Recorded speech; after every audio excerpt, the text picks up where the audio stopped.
Continuando a nossa série sobre Simone de Beauvoir, temos agora a discussão sobre os mitos construídos sobre a imagem do que significa ser mulher, ou ser o seu feminino, e qual é o papel social e cultural desses mitos nessa formatação do gênero mulher na sociedade.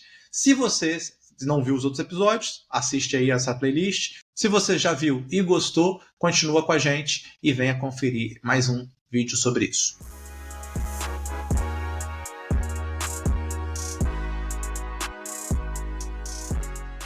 Essa estrutura de oposição entre os sexos, ela não ganha força porque ela existe em abstrato, assim, num argumento feito por Thomas de Aquino, algo assim.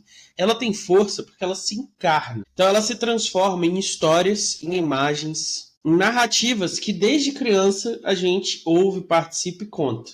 E esses são mitos que fundam a nossa experiência nessa sociedade com gêneros diferentes. E Beauvoir chama esses mitos, de mitos estáticos, que seriam mitos que cristalizam, o papel da mulher e os adjetivos e suas características como se fossem algo natural, algo fixo, algo permanente no que significa ser mulher. Então, doçura, passividade ou cuidado seriam características inerentes e inatas da mulher, e isso aparece nesses mitos como uma forma de não só de descrição do que significa ser mulher, mas de prescrição. Então, de alguma maneira, parece que esses mitos reforçam e deseducam, a mulher a permanecer nesse papel de maneira rígida, sem poder se desenvolver de maneira mais livre, de maneira mais, como eu posso dizer, seguindo os seus próprios interesses, sua própria liberdade, e isso vai formatando o que significa ser mulher. E o mais perigoso é que eles acabam se tornando ferramentas de controle, porque em muitos desses mitos você vai ter um tipo de consequência do que acontece com a mulher que tenta sair dessa plataforma de valores específicos do que significa ser mulher. E, em geral, você tem algum tipo de punição, algum tipo de consequência para isso, o que reforça ainda mais essa ferramenta de controle, de manter a mulher num certo significado do que significa ser mulher. Significado do que significa, muito bom. Foi foda, né? Também achei. Então, como se formam esses mitos? Como eles ganham aderência na nossa sociedade? Como eles operam? Como eles exigem das mulheres e dos homens o que significa ser mulher? Esse é o ponto aqui agora. Bom, eles fazem isso, como o Rodrigo disse, idealizando o que é ser mulher. E, por contrapartida, demarcando ali o papel da mulher e deixando o resto para os homens. Então, um próprio mito estático desses é a ideia de que só existe duas categorias, homem e mulher. Essa divisão, que muitas pessoas tratam como natural, segundo Simone de Beauvoir, não é natural, mas é um construto social. Então não é que não exista o sexo masculino e o sexo feminino biologicamente, mas esse papel do que é ser homem, do que é ser mulher, ele em si mesmo não é naturalmente colocado.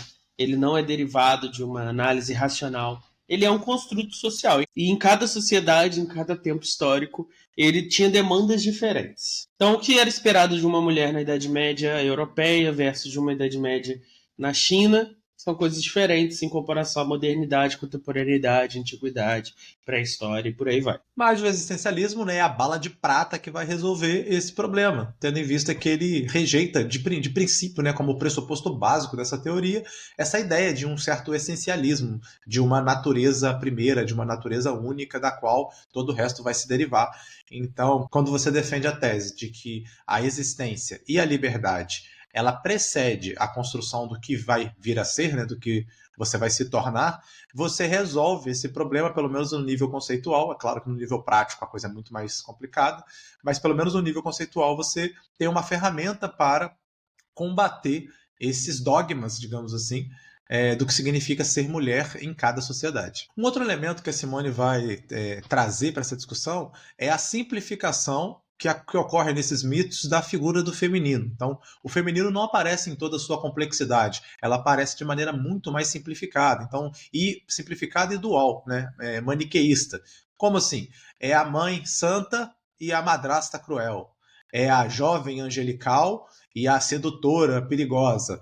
Então você vai ter sempre uma simplificação grosseira, maniqueísta, dos papéis femininos, mostrando justamente simplificação, né, que é feita com o gênero feminino diante o gênero masculino, que é muito mais sofisticado e é descrito, tem o herói, você tem o dramático, você tem elementos muito mais complexos do que essas simplificações bobas do elemento feminino. A ideia aí é que a mulher é algo misterioso, algo ambíguo, e que ela precisa ser controlada, precisa ser contida, porque senão isso é perigoso. Você vê um pouco disso também no discurso dos incels na internet hoje em dia, que eles pegam uma ideia de mulher, que seria o ideal do passado, e comparam com as mulheres hoje, pós 3 ondas de feminismo, e com o comportamento das mulheres, e aí eles pegam dados e usam esses dados para fazer comparações que não necessariamente sejam o caso. E a ideia toda é essa, que as mulheres fora de controle seriam um perigo. E por que isso é relevante? Porque esses mitos estáticos, eles não ficam só nas ideias das pessoas. Eles também vão sendo incorporados a instituições. Então, por exemplo, Estado, família e religião muitas vezes vão usar dessas imagens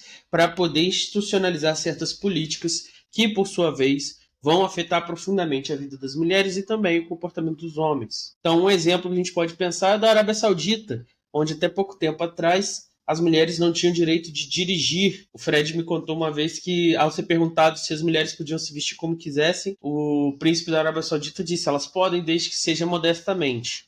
Então, é uma versão disso, você olhar. Mas aqui no Brasil também, há pouco tempo atrás, não existia o disquite.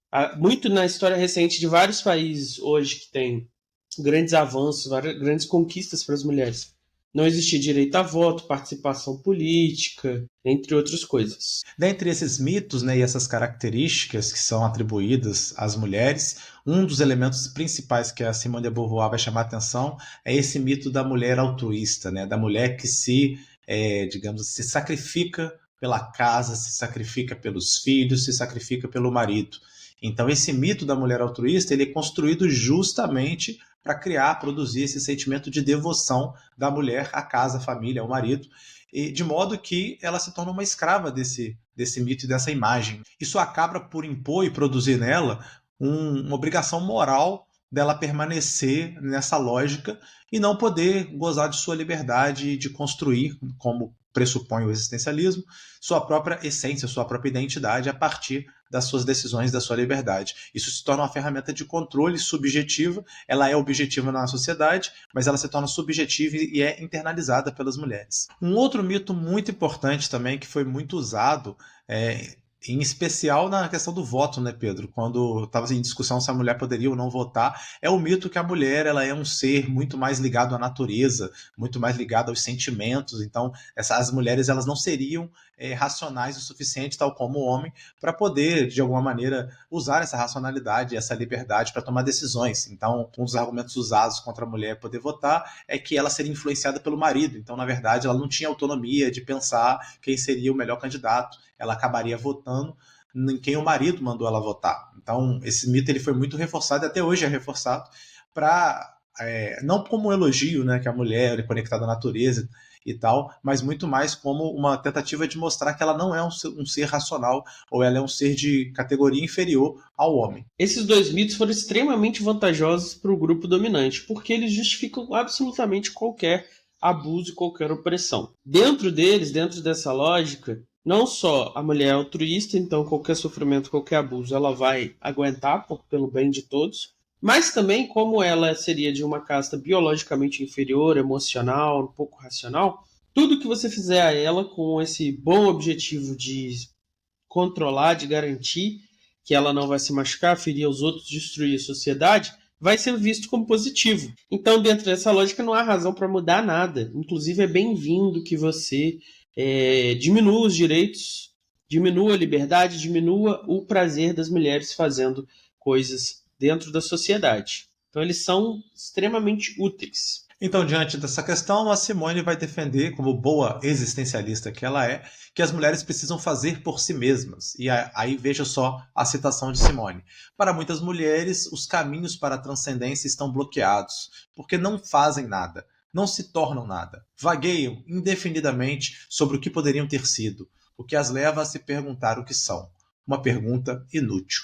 Então, essa é aí a definição que a sociedade moderna, não só moderna, né, a sociedade de maneira geral, tem dado ao gênero feminino. Então, enquanto os homens aceitam que não tem uma essência secreta a seguir, eles simplesmente vivem aquilo que querem, as mulheres ficam nessa busca e isso engendra aquilo que a gente falou anteriormente, da má fé. Então você se esconde atrás dessas supostas essências e aí, preso dentro dessas essências, você não precisa se responsabilizar pelas suas decisões, pelas suas escolhas. E é por isso que Simone vai falar que esse mito da mulher é uma armadilha que cristaliza um conceito de mulher e faz com que, em vez de a gente lidar com pessoas reais, com liberdades, com seres humanos que constroem sua identidade, sua existência, nós ficamos lidando com miragens, com conceitos vazios que são impostos às mulheres, e as próprias mulheres acabam tendo que se cortar, se mutilar para caber nessas formatações construídas socialmente. E, segundo a Simone, isso era um erro que acontecia até mesmo nos debates de gênero da sua época. Porque ao tentar explicar o que é homem e o que é mulher a partir de categorias fixas, eles caíam no mesmo erro. Mesmo que a intenção fosse emancipadora, você acaba prendendo homens e mulheres em um papel fixo, em uma essência. E isso é o oposto do existencialismo. Porque caindo nessa armadilha você transforma a liberdade autêntica num papel a ser desempenhado e o sujeito da vida em um rótulo. E aí você produz uma grande contradição entre o discurso e a prática, né? Então olha só o que ela vai dizer. Que nos olhos dos homens e nas legiões de mulheres que enxergam com os olhos deles, não basta ter um corpo de mulher ou desempenhar funções femininas como amante ou mãe para ser uma mulher de verdade. Então a mulher real ela é sempre medida por essa régua externa, essa régua do olhar do homem, ou do olhar que a sociedade constituiu e cristalizou como sendo o papel exato, o papel necessário da mulher. E aí você tem uma dissonância, enquanto você tem no discurso você falando que existe igualdade, que homens e mulheres são iguais, na prática a mulher ela fica nesse papel, né, inessencial, esse papel onde ela não consegue construir a sua própria existência, tendo em vista que ela foi enclausurada numa essência e num papel já pré-determinado. E é essa cisão a fonte do sofrimento. Se liga só no que ela escreve. É muito difícil hoje para a mulher assumir ao mesmo tempo seu status de indivíduo e seu destino feminino. É daí que vem o desconforto, que às vezes a faz ser vista como um sexo perdido. E sem dúvida, é mais confortável suportar a servidão cega do que lutar pela própria liberdade. Os mortos se adaptam melhor à terra do que os vivos. Canetada, hein, frasista, Simone de Beauvoir. Ela vai mais longe agora, olha só. No debate que ela faz sobre liberdade e felicidade, né, como essas coisas se relacionam, se elas são compatíveis, se elas são opostas, ela vai dizer o seguinte: não sabemos exatamente o que é a felicidade, e menos ainda o que ela vale de forma autêntica.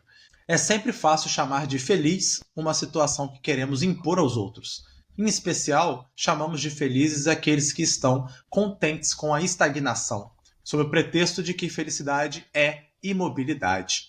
Fecha aspas aí para Simone. Então a Simone acha que, em especial nessa sociedade, né,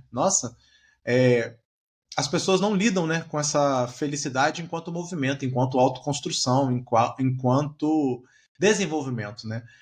A felicidade ela geralmente está vinculada a você estar contente e satisfeito com esse papel que foi pré-determinado e estabelecido. Então, por isso que ela chama de imobilidade ou estagnação.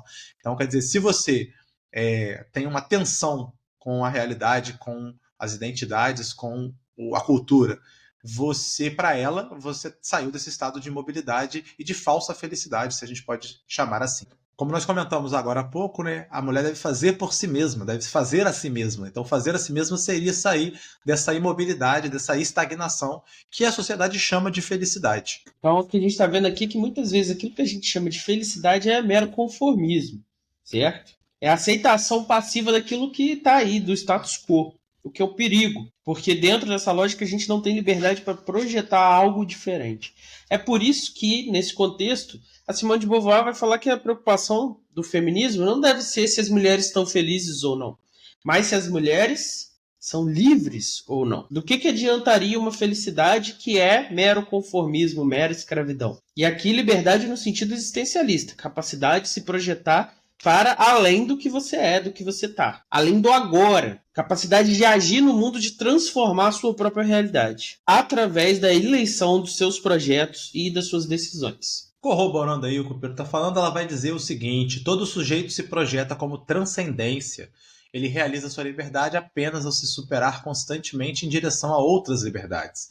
Não há justificativa para a existência presente, senão sua expansão rumo a um futuro indefinidamente aberto. Então é o que o Pedro falou. Então, a liberdade identificada aqui no existencialismo, ele vai ter um elemento muito diferenciado, porque a liberdade é quase uma obrigação a você se lançar nessa autoconstrução.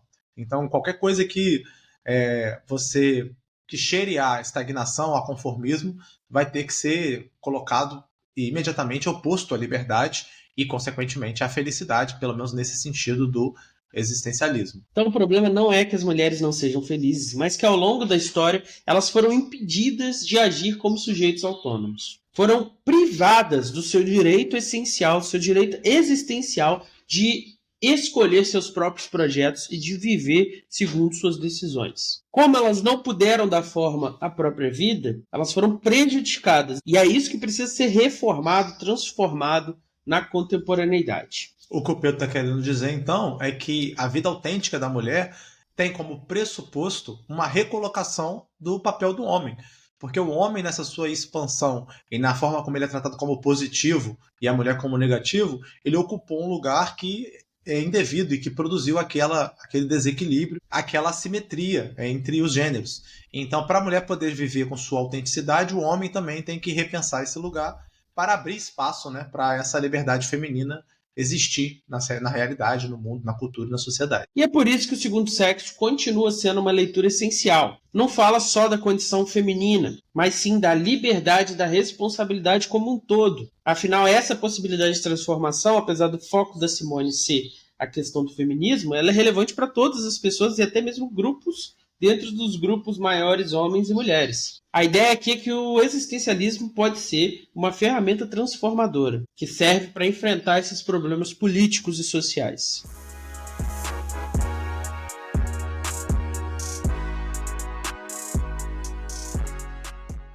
E você, o que você acha? Você acha que o conceito de liberdade do existencialismo está correto? A gente só é livre quando a gente se projeta de maneira radical para a construção de um novo Rodrigo, de um novo ser humano? Ou não? Você acha que é possível ser feliz no conformismo, aí negando Simone de Beauvoir?